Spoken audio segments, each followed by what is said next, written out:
बिस्मिल्लाहिर्रहमानिर्रहीम। Dear students, अस्सलाम वालेकुम। मोबाइल एप्लीकेशन डेवलपमेंट कोर्स ये हम स्टार्ट कर रहे हैं आज। और आज का जो पहला लेक्चर है इसमें हम टॉपिक देखेंगे मोबाइल एप्लीकेशन डेवलपमेंट प्लेटफॉर्म। तो स्टार्ट करते हैं हम। सबसे पहले ये जो आपकी कोर्स आउटलाइन है उसमें ये रिकमेंडेड बुक्स लिखी हुई हैं, और साथ ये भी देखें कि जो आपका कोर्स है ये 3 क्रेडिट आवर का है, और 2-1 का मतलब ये है कि 2 credit hour for theory, 1 credit hour for practical. ये कुछ बुक्स हैं इसकी रिकमेंडेड बुक्स, रेफरेंस मटेरियल और कोर्स आउटलाइन को तो एक नज़र आप देख लें। सबसे पहला टॉपिक है मोबाइल एप्लीकेशन डेवलपमेंट प्लेटफॉर्म, उसके बाद HTML5 for mobiles, Android OS के बाद iOS, और उसके बाद फिर जो है वो कुछ प्रैक्टिकल स्टार्ट हो जाते हैं, साथ साथ कुछ थ्योरी भी चलती रहती है और साथ प्रैक्टिकल्स भी हैं। तो सबसे पहले हम देखते हैं, जैसा कि आज का टॉपिक है मोबाइल एप्लीकेशन डेवलपमेंट प्लेटफॉर्म। सबसे पहले हम देखते हैं प्लेटफॉर्म से क्या मुराद है। कंप्यूटिंग में, कंप्यूटर्स में जब हम प्लेटफॉर्म की बात करते हैं, रियल लाइफ में आप रेलवे स्टेशन पे जाएं, वहाँ पे वो जहाँ पे ट्रेन आके रुकती है उसको भी प्लेटफॉर्म कहते हैं, ठीक है जी। तो वहाँ से आप इजीली समझ सकते हैं platform. A computing platform is an environment in which a piece of software is executed. अब उस एनवायरनमेंट में सारा कुछ ही आ जाएगा, ऑपरेटिंग सिस्टम भी आ जाएगा, कोई और उसके हेल्पिंग जो टूल्स हैं वो उसमें आ जाएंगे। तो जैसे मैंने आपको रियल लाइफ की एग्जांपल दी है रेलवे स्टेशन की और ट्रेन की, वहाँ पर भी आप देखें तो पूरा एक ट्रैक बिछा होता है, वो रेलवे ट्रैक होता है। फिर उसके अलावा और उसमें आप देखें एक बिल्डिंग सी, और वो साइड पे पैसेंजर्स के खड़ा होने के लिए पूरा सेटअप, और फिर मुख्तलिफ सारी चीज़ें।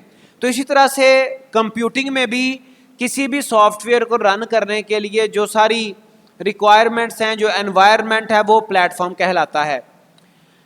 It may be the hardware or the operating system, even a web browser and associated application programming interfaces or other underlying software. सारा कुछ प्लेटफॉर्म में आ जाएगा as long as the program code is executed with it. For example, आप Android software की बात करते हो, Android is a software operating system.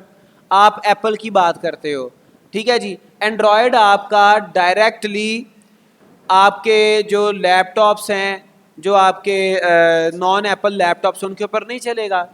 आपका जो एंड्रॉयड OS है वो आपका एप्पल फ़ोन्स के ऊपर, आईफोन के ऊपर नहीं चलेगा। तो आपको हार्डवेयर भी चाहिए, ठीक है जी। उसके अलावा और डिफरेंट रेलिवेंट चीज़ें भी चाहिए।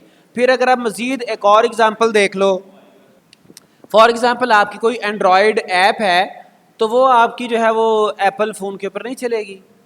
हार्डवेयर भी है, उधर OS भी पड़ा हुआ है, लेकिन वो नहीं चलेगी। तो सारा आपका जो सारा सेटअप है, जो उसमें OS भी इंक्लूड हो सकता है, डिपेंड्स अपॉन आप किस सॉफ्टवेयर की बात कर रहे हैं। If that software is operating system, फिर हार्डवेयर के ऊपर डिपेंड कर रहा होगा। अगर वो एक एप्लीकेशन सॉफ्टवेयर है, कोई मोबाइल ऐप है, फिर उसमें OS की डिपेंडेबिलिटी भी आ जाएगी, ठीक है जी। तो ये कंप्यूटिंग में प्लेटफॉर्म को इस तरह से डिस्कस किया जाता है। अब हम बात करते हैं mobile application development platform. There are 3 basic mobile application development platforms for developing native apps currently dominating the market. आजकल बल्कि तीसरा भी आजकल वो उड़ गया हुआ, ख़त्म हो गया, 2 ही डोमिनेट कर रहे हैं। तो नेटिव एप्स डेवलप करने के लिए हमारे पास जो बेसिक प्लेटफॉर्म्स हैं, एक एंड्रॉयड है, फिर iOS है, और फिर विंडोज़ है। और विंडोज़ अब तकरीबन वो मार्केट से अप्रॉक्सीमेटली फिनिश हो गया। तो मेजर जो 2 आपके कंपेटिटर हैं मार्केट जिन्होंने डोमिनेट की हुई है, वो एंड्रॉयड और iOS, ठीक है जी। तो ऐसी बात नहीं है कि मोबाइल OS सिर्फ यही 3 थे, इसके अलावा भी नंबर ऑफ ऑपरेटिंग सिस्टम्स आजकल भी चल रहे हैं और चलते रहे हैं। जैसे there are mobile operating system that can compete hand in hand with Android and Apple. तो इसके अलावा भी हैं, सेलफिश ओएस है, टाइजन ओपन सोर्स ओएस है, यूबंटू टच है, काई ओएस है, प्लाज्मा ओएस है, post market OS, pure OS, lineage OS, Symbian OS. Symbian भी आपको अपसलीट हो गया तकरीबन।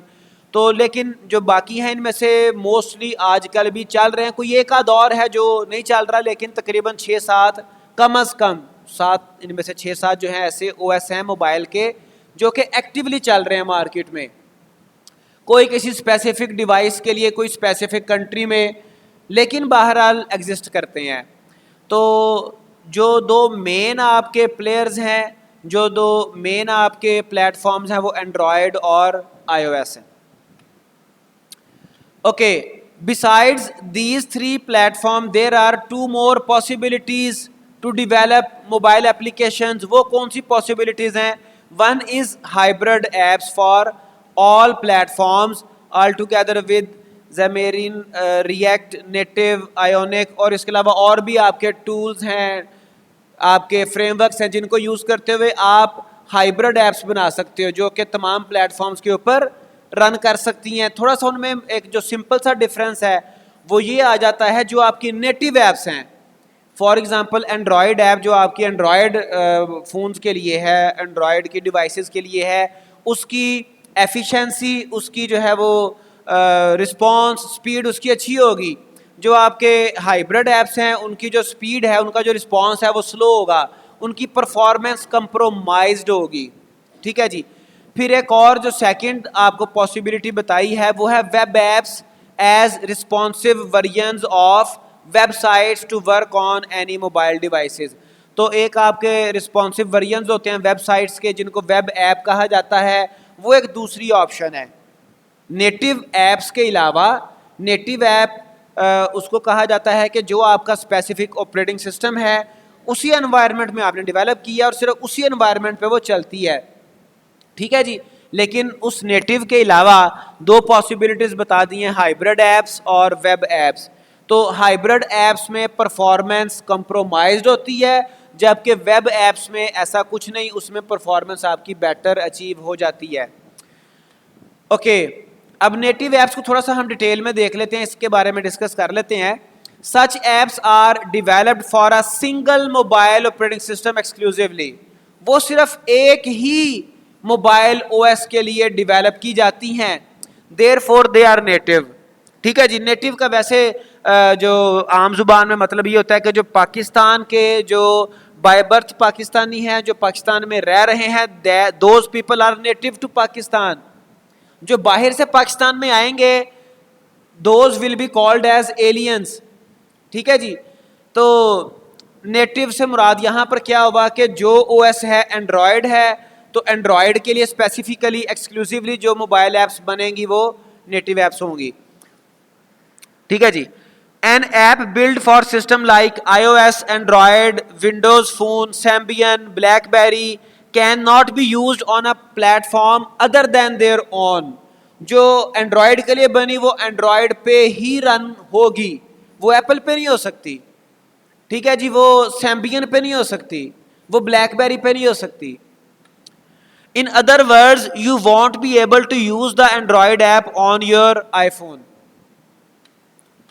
The main advantage of native apps is a high performance and ensuring good user experience। ये चूंकि स्पेसिफिक टारगेटेड एप्स होती हैं, इन्होंने स्पेसिफिक ओएस के लिए इनको डिज़ाइन किया गया होता है, तो इनकी परफॉर्मेंस अच्छी होती है, इनका जो लुक एंड फील है, जो इनका डिज़ाइन है, यूज़र एक्सपीरियंस जो है, ईज ऑफ यूज़ है, वो बेटर होता है। Native applications are distinctly accessible from App Store of their kind and have a clear tendency to reach target customers। तो आप इसको स्पेसिफिक जो है वो ऐप स्टोर से, गूगल ऐप स्टोर से, या फिर जो एंड्रॉयड उसके लिए है आईफोन के लिए, उस वहाँ से आप इसको डाउनलोड कर सकते हो। Some cons to native app, cons कहते हैं डिसएडवांटेजेस या डीमेरिट्स या ड्रॉबैक्स, आर हायर कॉस्ट। इनकी कॉस्ट अल्टीमेटली ज़्यादा होती है। क्यों? क्योंकि आप एक ऐप आपने डेवलप की है, वो सिर्फ एक स्पेसिफिक किस्म के मोबाइल्स पर ही रन होनी है। ठीक है जी। Compare to other types of apps due to the need of creating app duplicates for other platforms. जब आप वही ऐप दूसरे प्लेटफॉर्म के लिए बनाएंगे, आपने एक ऐप बनाई एंड्रॉयड के लिए, आपने वही ऐप जब आईफोन के लिए बनानी है तो जो आपको नई डेवलपमेंट करनी पड़ेगी उस पर सेपरेट एक्सपेंस आएगा। रादर देन दिस, अगर आप उसको हाइब्रिड पे जाते हो तो आपको सिंगल टाइम डेवलपमेंट करनी पड़ेगी। तो ये ट्रेड ऑफ्स होते हैं डिफरेंट, आपके कुछ प्लस होते हैं, कुछ माइनस होते हैं, आपने उसके दरमियान चूज करना होता है चीज़ों को। फिर सेपरेट सपोर्ट चाहिए आपको, और मेंटेनेंस के लिए सेपरेट आपको चीज़ें चाहिए, स्टाफ चाहिए for different types of apps resulting in the bigger product price. तो यहाँ पे बहरहाल नेटिव एप्स का ये एक ड्रॉबैक है कि यहाँ पे कॉस्ट जो है वो ज़्यादा पड़ जाती है। उसके बाद हाइब्रिड एप्स हैं, they are built using multi platform web technologies, for example HTML5, CSS, JavaScript। So called hybrid apps are mainly website application disguised in a native wrapper। तो ये वेब एप्लीकेशन को एक नेटिव रैपर के अंदर एक जो है वो यू कैन से के कैप्सूल किया होता है, उनको रैप किया होता है।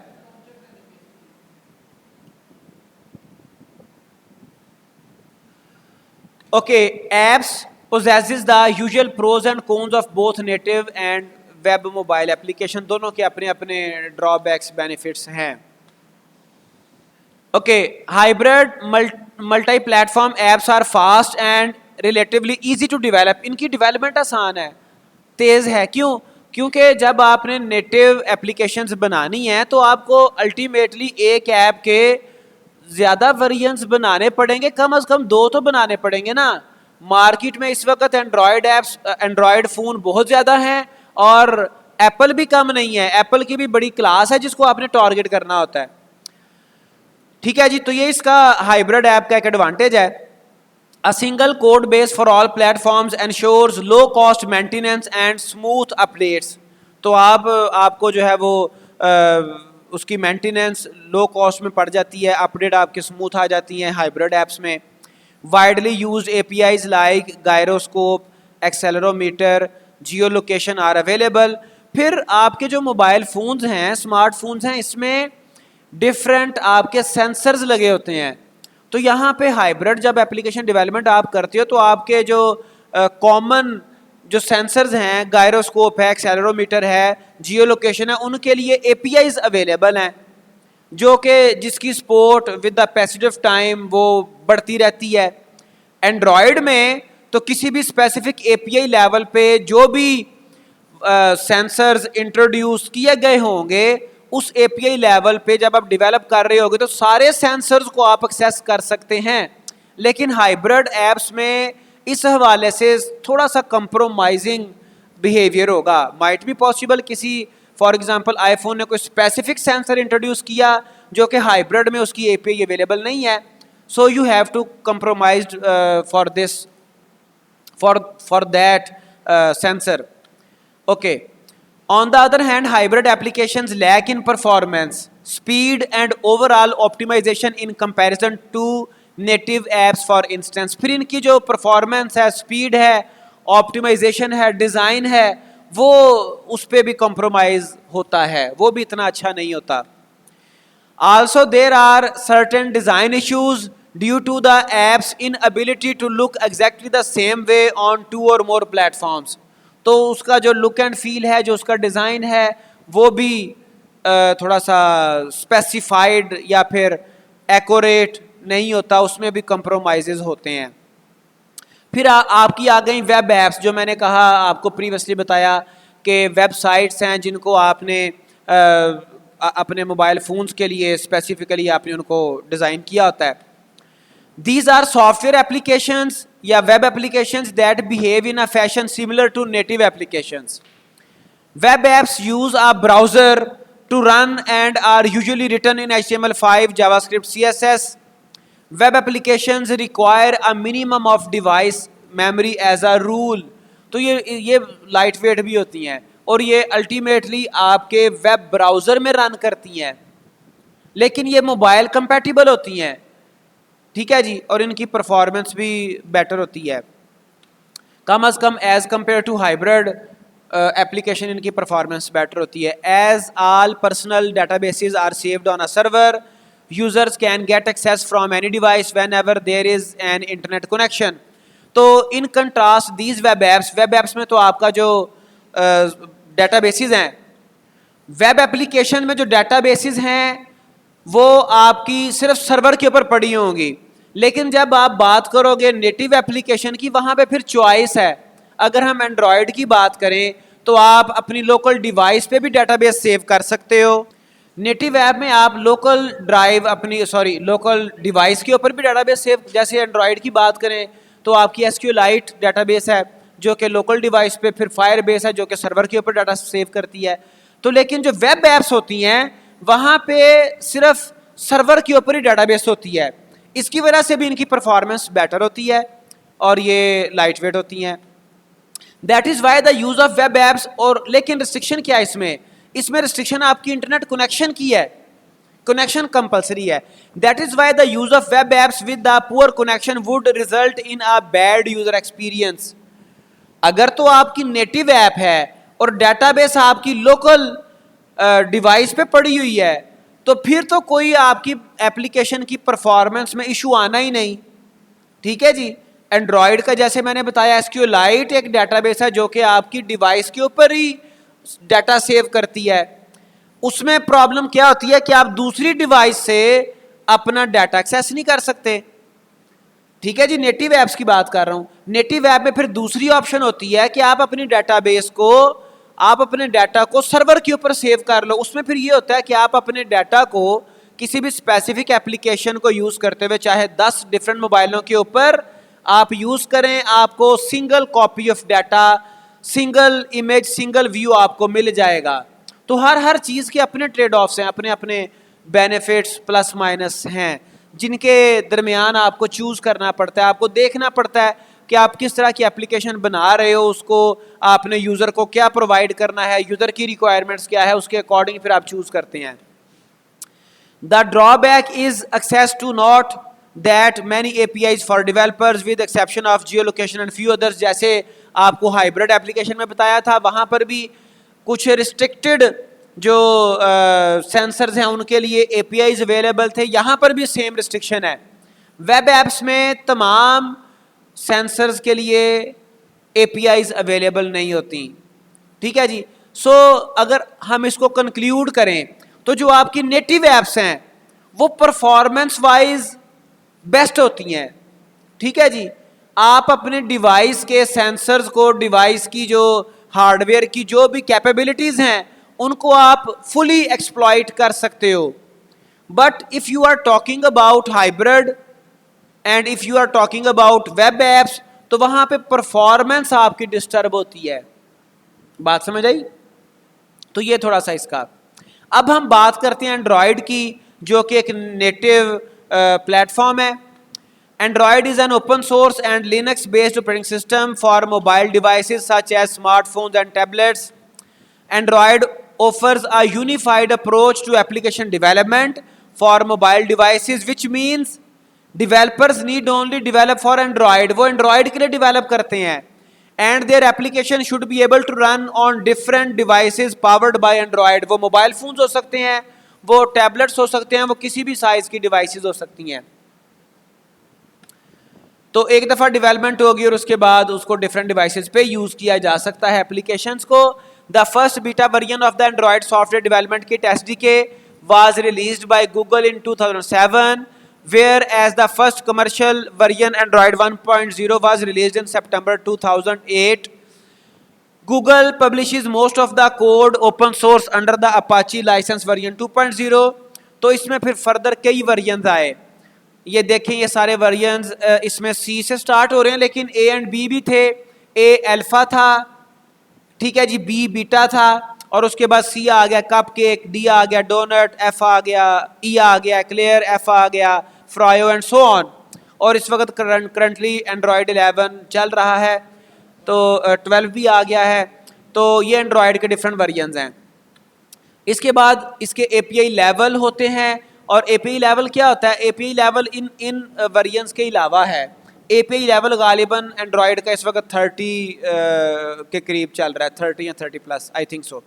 API level is an integer value that uniquely identifies the framework API version offered by a version of the Android platform. उस framework में क्या होता है, कई चीज़ें एडिशनल ऑफर की गई होती हैं जो कि प्रीवियस फ्रेमवर्क में शायद नहीं होंगी. तो उसका सिंपल सा रूल ये होता है कि अगर आप हायर API लेवल पे डेवलपमेंट करते हो, you can say if you are developing on 29 framework, ठीक है जी, तो उसमें क्या होता है, 29 API लेवल पे आप अगर डेवलप कर रहे हो तो उसमें ये होता है कि ये 29 और हायर डिवाइसेस के ऊपर चलेगी आपकी ऐप, लेकिन जो उससे लो API लेवल से वहाँ पे नहीं चलेगी. तो ये आपने देखना होता है कि आप उस कम अज़ कम API लेवल फ्रेमवर्क के ऊपर डेवलपमेंट करें कि आपकी जो टारगेट डिवाइसेस हैं वो आप कोई पूरे वर्ल्ड में, जब आप एंड्रॉयड स्टूडियो इंस्टॉल करते हो वो आपको एक एनालिसिस भी देता है कि आप पूरे वर्ल्ड की कोई 80% 90% डिवाइसेस को टारगेट कर रहे हो. ये ना हो कि आप लेटेस्ट API लेवल पे डेवलप करते हो तो फिर आपकी जो टारगेट ऑडियंस है, जो आपके यूजर्स हैं, वो रिस्ट्रिक्टेड हो जाएंगे. सिर्फ वो जिनके पास सेम या हायर API लेवल की डिवाइसेस होंगी, सिर्फ वही पीपल, वही डिवाइसेस आपकी एप्लीकेशन को, मोबाइल ऐप को एक्सेस कर सकेंगे. So you have to choose carefully. तो उसके बाद आपका आ जाता है iOS. iOS is Apple's mobile OS that runs on an iPhone, iPad, iPod touch hardware. तो ये iOS का है. Apple provides tools and resources for creating iOS apps and accessories for these devices. As an iOS developer, you can program in native language such as Swift और Objective-C. अब Swift latest है, Objective-C पुराना है. और build cross platform native application using react native, JavaScript ETC, वो हम discuss कर चुके कि जो आपका हाइब्रिड है वहाँ पर या क्रॉस प्लेटफॉर्म है वहाँ पर आपकी परफॉर्मेंस इश्यूज आते हैं. ठीक है जी. Okay, to develop iOS apps you need a Mac computer running the latest version of Xcode. अब मैक कंप्यूटर आपको चाहिए और Xcode क्या जी, वो आपका IDE है जो आपको रिक्वायर्ड है डेवलपमेंट के लिए. Xcode is apples IDE, integrated development environment. ये क्या होता है, ये एक पूरा एनवायरनमेंट प्रोवाइड करता है. जैसे प्लेटफॉर्म हमने डिस्कस किया, इस प्लेटफॉर्म, इस एनवायरनमेंट में आप कोई स्पेसिफिक एप्लीकेशन या सॉफ्टवेयर, अगर जनरली बात करें तो कोई भी सॉफ्टवेयर, अगर Xcode की बात करो तो आप एंड्रॉयड ऐप्स, सॉरी, आप एप्पल ऐप्स जो हैं वो यहाँ पे कोडिंग कर सकते हो, उसको आप रन करके देख सकते हो, उसकी सारी टेस्टिंग वगैरह सारा कुछ आप इस एनवायरनमेंट में कर सकते हो. ठीक है जी. तो ये Xcode भी आपको चाहिए और मैक कंप्यूटर भी आपको चाहिए. Xcode is the graphical interface you will use to write iOS apps, right. Xcode includes the iOS SDK software development kit, tools, compilers and framework you need specifically to design, develop, write code and debug an app for iOS. For native mobile app development on iOS, Apple suggests using the modern Swift programming language जो कि 2014 में आई. और इसके अलावा जो option है वो Objective-C है, लेकिन जो Apple है वो ये यू कैन से कि वो सुजेस्ट करता है कि स्विफ्ट को यूज़ किया जाए. It is important to note that Xcode only runs on Mac OS X and the OS X जो आपका OS 10 है एप्पल के लिए, and the only supported way to develop iOS apps. उसके अलावा iOS के जो आपके डिफरेंट वर्जन्स आ गए 2007 से लेके अब तक, ये 14 भी लॉन्च होने वाला है. तो 15 भी मतलब वो भी चल रहा है और उससे आगे भी काम चल रहा है. तो बहरहाल आज के लिए इतना ही. If you have any question you can ask. Take care. अल्लाह हाफिज़.